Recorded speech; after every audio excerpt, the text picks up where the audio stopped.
Swastiastu, perkenalkan saya Made Safitra Kusuma Dewi, dokter muda di bagian anestesi dan reanimasi RSUP Sanglah Universitas Udayana. Kali ini akan membawakan materi mengenai manajemen airway pada Ludwig's angina. Pertama-tama saya ingin menjelaskan sedikit tentang Ludwig's angina, yaitu merupakan infeksi bilateral pada ruang submandibular yang terdiri dari kompartemen dasar mulut, yaitu sublingual space dan submillohyoid space, juga dikenali sebagai submaxillary space. Dua ini.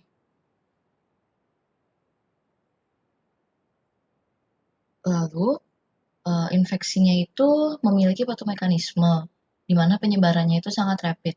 Awalnya itu biasanya dia muncul karena sumber infeksi dari gigi, yang melibatkan molar rahang bawah kedua atau molar rahang bawah yang ketiga, di mana infeksi meluas itu secara berdekatan dari satu struktur yang dekat ke struktur lainnya, dan melibatkan seluruh ruang sublingual dan submandibular secara simetris, yang artinya dia bukan dari lymphatic drainage, karena biasanya dari lymphatic drainage itu dia pembengkakannya atau infeksinya unilateral. Sedangkan ini melalui space-nya, melalui jaringan, sehingga dia bilateral. Lalu setelah dia infeksinya terbentuk, dia sangat cepat berkembang dan menyebarnya. Konsekuensinya itu bisa lidahnya membesar menjadi 2 atau 3 kali ukuran normalnya dan melebar ke area posterior ke dalam hipofaring. Di superiornya sehingga dia mendorongnya tuh ke belakang dan ke atas ke langit-langit, dan juga lidahnya itu menonjol keluar dari mulut ke anterior. Lalu penyebaran posteriornya itu secara langsung akan mengakibatkan epiglotis, terutama di bagian antara submandibular dan pharyngeal space, ada namanya bucopharyngeal gap atau celah bucopharyngeal, di mana nantinya dia akan menekan jalan nafas sehingga pasien dapat mengalami asfiksia. Untuk manifestasi klinisnya, pasien biasanya datang dengan demam, malaise, nyeri mulut, leher kaku, air liur yang berlebih karena lidahnya kan dia keluar, jadi dia air liurnya berlebih kesannya, dan disfagia. Pada fase akhir atau fase yang sudah severe, pasien mungkin kepalanya itu condong ke depan untuk memaksimalkan diameter saluran nafasnya, karena kan tadi lidahnya menekan ke belakang dan bucopharyngeal gap-nya itu tertekan atau mengalami pembekakan. Seiring perkembangan penyakit, pernafasan itu akan menjadi tambah sulit dan terganggu, sehingga pasien bisa saja datang dengan stridor dan cyanosis. Pada fase ini sudah warning sign sehingga dapat di-treat sebagai kondisi emergensi. Pada saat pemeriksaan fisik, pasien mengalami nyeri tekan yang simetris dan dia teraba atau indurasi pembengkakannya itu keras seperti kayu. Pada daerah submandibular dapat juga teraba krepitasi dan mulut pasien akan sulit tertutup dan terbuka karena pembengkakan lingualnya. Dapat dilihat juga ketika lidahnya belum secara penuh menutupi oropharyngeal space, dasar orofaringnya itu dapat meninggi dan eritema, dan terjadi nyeri tekan ketika kita lakukan palpasi. Untuk modalitas pencitraannya ini bisa dilakukan CT scan untuk melihat deep space di lehernya, bagian mana saja yang sudah terefek dan untuk dilakukan mungkin nantinya pembedahan, dan aspirasi dari ruang submandibular dan juga kultur darah itu dapat dicoba untuk memperoleh bakteri yang menyebabkan Ludwig's angina-nya ini untuk nantinya penata laksanaan antibiotik.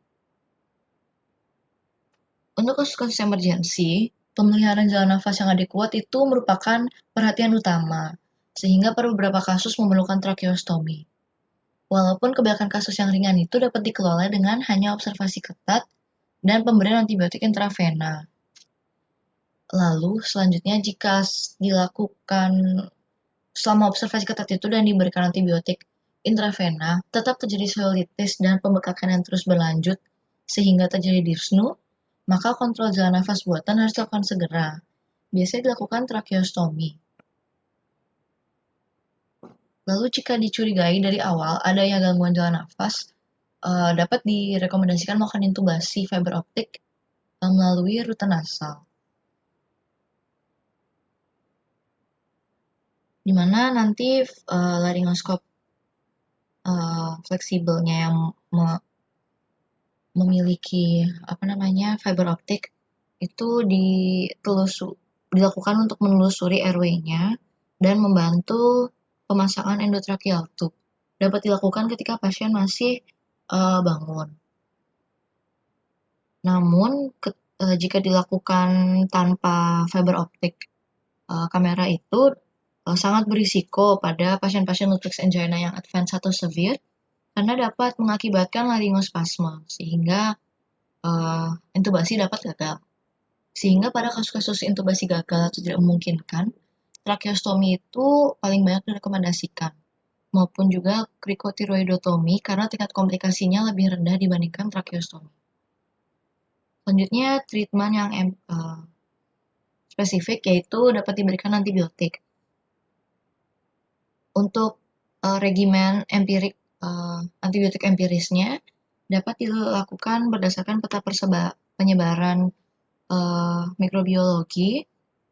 Namun jika ditemukan kulturnya yaitu seperti bakteri Staphylococcus atau methicillin resistant Staphylococcus aureus, pada pasien imunokompeten terutama diberikan IV ampicillin sulbactam dan juga ceftriaxone metronidazole, atau para pasien-pasien yang alergi penisilin dapat diberikan clindamycin disertai levofloxacin.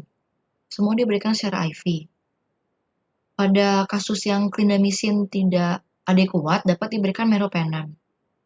Lalu pada pasien-pasien yang mengalami infeksi oleh MRSA atau methicillin resistant Staphylococcus aureus dapat diberikan vancomycin. Lalu pada pasien-pasien imunokompromis seperti pasien-pasien diabetes mellitus maupun pasien HIV, untuk first line-nya dapat diberikan cefepime dan metronidazole.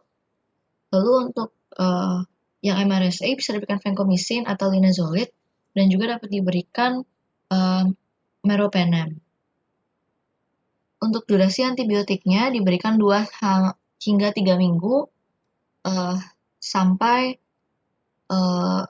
terlihat jelas klinisnya sudah membaik dan juga tidak terjadi lagi leukositosis.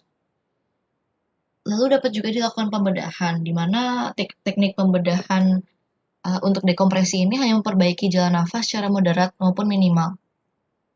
Dan juga aspirasi jarum atau incisive drainage itu dapat diindikasikan ketika pasien tidak merespon secara adekuat dengan pemberian antibiotik. Dan fluktuasi perkembangan klinisnya itu terlihat walaupun dengan pemberian antibiotik. Sehingga dilakukan aspirasi jarum atau drainase disertai dengan cuff tracheostomy untuk menjaga jalan nafasnya. Pada saat dilakukan aspirasi jarum maupun insisi dan drainase ini harus dilakukan juga maksudnya pengambilan sampel untuk dikultur nantinya jaringannya itu untuk menentukan sensitivitas bakteri untuk menentukan antibiotik yang lebih tepat. Dan juga jika gigi yang dianggap sebagai sumber infeksi, maka gigi tersebut harus dicabut. Sekian pemaparan tentang Ludwig's angina dan manajemen nafasnya yang dapat saya berikan. Saya ucapkan terima kasih dan saya ucapkan juga mantra Panganjali Umat Om Santi Santi Santi Om.